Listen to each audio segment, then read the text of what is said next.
You've probably noticed it too. Men aren't chasing relationships the way they used to. They're not dreaming about forever. They're calculating the risk of heartbreak, because today, loyalty isn't assumed anymore. It's doubted, tested, and often proven false. And no matter how good she seems, there's always that whisper in the back of his mind. Can I really trust her? This isn't paranoia. It's pattern recognition. Men have seen too much. The lies, the games, the excuses dressed as empowerment. But here's the truth no one's talking about. Loyalty didn't disappear. It just changed form. And unless you understand how, you'll keep losing to the same cycle over and over again. We're living through a strange moment in history. A time when men are walking away. Not because they can't love, but because they no longer believe loyalty exists. You can feel it everywhere. In conversations, in dating culture, even in the way men stop trying altogether. It's not loneliness they fear anymore. It's betrayal. It's that quiet realization that in a world where attention is the new currency, commitment has lost its value. Today, a man can give everything, stability, consistency, presence, and still feel replaceable within seconds of a swipe. Modern dating has turned into a marketplace of options. And loyalty? It's become an outdated luxury. But before you point fingers, understand this. We're not here to blame women. We're here to decode what's really happening. Because when loyalty collapses, it's never just about cheating or lies. It's about the deeper psychology that makes betrayal possible. So, let's break it down. The 6 psychological reasons why modern men are losing faith in women's loyalty, and what those truths reveal about the world we live in. 1. The hidden lies. When truth becomes too expensive. Imagine this. A man spends 20 years raising a child, teaching, providing, loving, only to discover one day that the child was never his. Not by blood, not by truth, just by illusion. That moment doesn't just destroy his trust in one woman. It rewires how he sees every woman after her. Because betrayal built on deception doesn't just break hearts. It corrodes reality. When truth becomes too expensive, people start living on lies. Many women don't lie out of cruelty. They lie out of fear. Fear of losing the image they've built. Fear of losing comfort. Fear of being exposed. So the lie becomes a shield, a way to survive the consequences of their own choices. But here's what they don't realize. Every lie told to protect themselves kills something sacred in the man who believed them. Men don't shatter because of what happened. They shatter because of how long it was hidden. It's not the act, it's the performance. It's how someone can look you in the eyes every morning, say, "I love you," and still guard a secret that rewrites your entire life. That's not infidelity, that's emotional homicide. Women often underestimate the psychological cost of deception. For men, loyalty isn't measured by perfection. It's measured by truth. The courage to face consequences. The humility to admit mistakes. The honesty to say, "I did this, and it was wrong." But when truth dies, loyalty dies with it. And once a man experiences that, once he sees how easily truth can be buried, he stops believing in honesty altogether. He stops asking. He stops trusting. He stops investing. Because in his mind, every smile could be a cover. Every apology could be a script. Psychologically, this reaction is self-defense. It's the mind's way of saying never again. The trauma of deceit reshapes how a man loves. It turns affection into suspicion, curiosity into caution, and love into risk management. When a man loses faith in truth, he no longer sees relationships as something to build. He sees them as something to survive. And from that moment on, emotional distance becomes his only safety net. But here's the paradox. The woman who lies usually believes she's protecting him. She tells herself, he doesn't need to know. It'll only hurt him. What she fails to see is that the lie doesn't just protect the present, it poisons the future. Because once the lie comes out, and it always does, the damage can't be undone. The trust that took years to build evaporates in seconds. Even if forgiveness comes, belief never does. Once a lie becomes her comfort, truth becomes his punishment. And that's how loyalty dies. Not in the moment of betrayal, but in the years of silence that came before it. There's a quiet shift happening in modern relationships. A man sets a boundary, maybe about how his woman dresses, how she interacts with other men, or how late she stays out. And almost instantly, he's labeled insecure, controlling, or fragile. But beneath that accusation lies something deeper. When a man enforces a boundary, he's not trying to dominate. He's trying to protect the relationship, the respect, and the woman herself. Yet modern culture has twisted the act of leadership into an attack on freedom, and that's where the fracture begins. Every time a man's attempt to lead is mocked, something inside him quietly shuts down. He learns that expressing discomfort isn't strength. It's weakness in her eyes. That speaking up won't be heard. It'll be weaponized. So he grows silent. Not because he doesn't care, but because silence costs less than confrontation.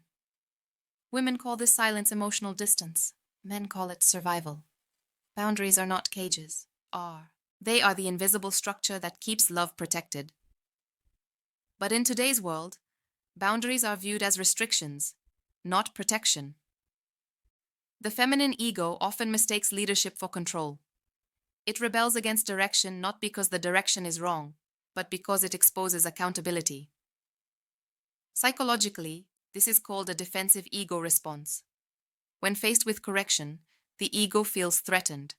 Instead of reflecting, it retaliates. The woman pushes back, not to protect her freedom, but to avoid the discomfort of self-awareness. And this is the turning point. Because every time she mocks the boundary instead of respecting it, she unknowingly sends him a message. Your protection doesn't matter here. After enough repetitions, he stops offering it. He stops correcting. He stops leading. He stops caring, not out of bitterness, but out of exhaustion. It's a dangerous trade, because once a man stops enforcing boundaries, resentment takes their place. He no longer tells her what hurts him. He collects it. He builds a quiet wall of emotional distance, brick by brick, reaction by reaction, until one day, there's no bridge left to cross. Modern relationships often fail not because men stopped leading, but because leadership is now labeled as control. A woman who cannot respect guidance will eventually lose the man who provides it. Not because he stopped loving her, but because he stopped seeing himself in the relationship. Love can't survive without respect. And loyalty? Loyalty thrives on mutual understanding. But when respect turns into mockery, loyalty becomes performance. She plays the part, but the connection dies.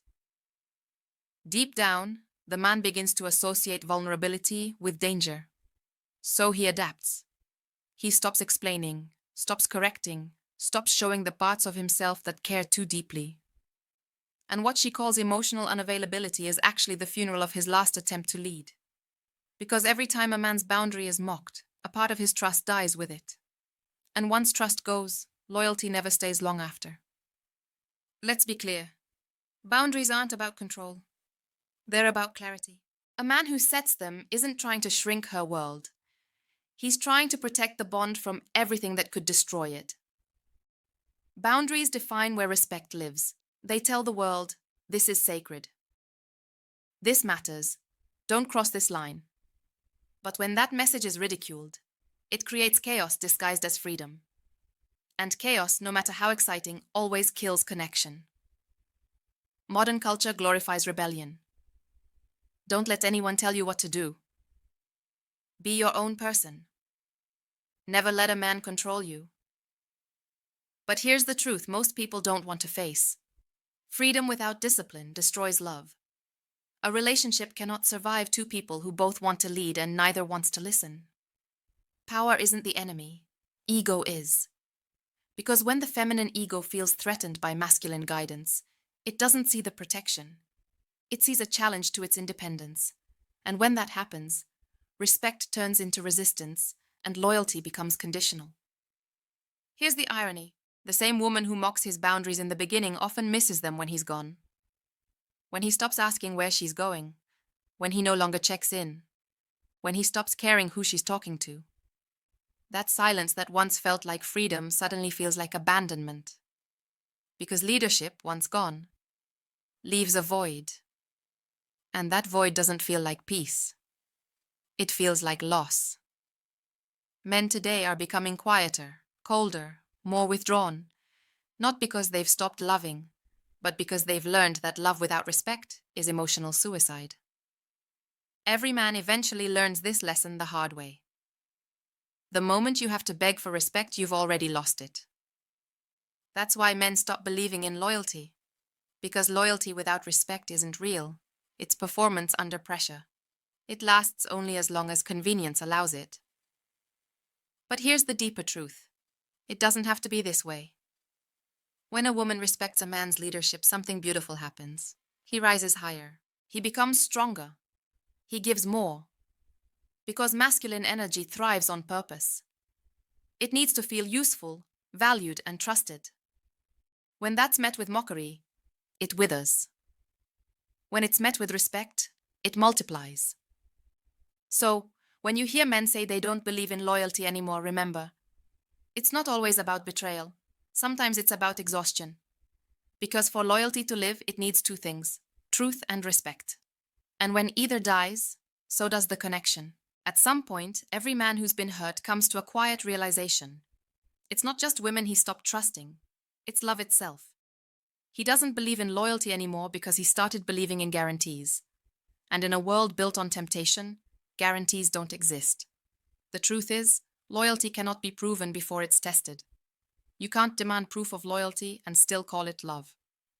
Because the moment you ask for proof, trust is already gone. Faith in loyalty dies the moment you start requiring evidence of it, because proof only exists after betrayal. And by then, it's too late. Men try to love safely. They want certainty before surrender. They want to know they won't be betrayed before they open their hearts again. But love doesn't work that way. Love doesn't operate on contracts. It operates on choice. Every day, every moment, a person chooses loyalty. Or they don't. And that choice will never belong to you. That's the hardest truth for most men to accept. You can't control someone's faithfulness. You can only influence it by the standard you live by. So when a man says, "I'll never trust again," what he's really saying is, "I'll never risk again." But here's the paradox. You can't experience loyalty without risk. You can't protect yourself from pain and still expect love to feel alive. Because love is vulnerability dressed as courage. It's not about avoiding the fall. It's about trusting yourself enough to rise after it. Women fail. Men fail. Humans fail. But the ones who learn stop chasing control and start chasing clarity. They stop asking, "Can she be loyal?" and start asking, "Can I remain grounded if she's not?" That's where strength is rebuilt. Not in predicting betrayal, but in mastering your reaction to it. Because emotional power doesn't come from avoiding pain. It comes from knowing that pain can't destroy you anymore. When you rebuild trust in yourself, no one's betrayal defines you. You stop interpreting deceit as proof of your weakness and start seeing it as evidence of their character. And from that point forward, loyalty stops being something you beg for. It becomes something you attract. You can't rebuild trust in women until you rebuild it in yourself. Because the moment you do, loyalty stops being your fear and becomes your standard. The truth is, men haven't given up on love. They've given up on the version of love that asks them to stay blind, to tolerate lies, to beg for respect, to chase what doesn't choose them. That kind of love was never loyalty. It was dependency. Real loyalty doesn't chain you. It chooses you. Every single day. So what do all these truths reveal? Not that women are incapable of loyalty, but that many men no longer believe loyalty can survive in a world built to destroy it. The truth isn't that love is dead. It's that trust has become too expensive for people who no longer value its cost. Loyalty today isn't about who stays. It's about who chooses to. And choice only means something when freedom exists. You can't chain someone to faithfulness. You can only inspire it. That's the difference between control and influence, between fear and respect. The lessons you've heard through these parts, the lies, the mockery, the temptation, the comfort, the secrecy, aren't meant to make you colder. They're meant to make you clearer. Because clarity is power. When you understand how betrayal works, you stop reacting blindly. You stop asking, why did she do this? And start asking, why did I ignore the signs? Men lose control not when they get betrayed, but when they let betrayal define them. The real mastery is emotional discipline, the ability to stay grounded, observant, and untouchable. The man who knows his worth doesn't chase loyalty. He commands it through the standards he lives by. So if you've been broken, stop trying to rebuild what broke you. Rebuild you. Rebuild your focus. Rebuild your frame. Rebuild your sense of peace. Because once your foundation is steady, betrayal becomes noise, not a storm. Loyalty isn't proven by her actions alone. It's sustained by your standards. And the moment you stop negotiating those standards, you stop bleeding for people who never planned to stay. Don't become colder. Become clearer. Because the man who understands loyalty never begs for it. He sets the tone, and the world adjusts. If this message hit you, don't just scroll past it. Drop your thoughts in the comments. Your story might be the wake-up call another man needs to hear. Follow for more, because this is Female Code Unlocked, where truth isn't told to hurt, it's told to heal.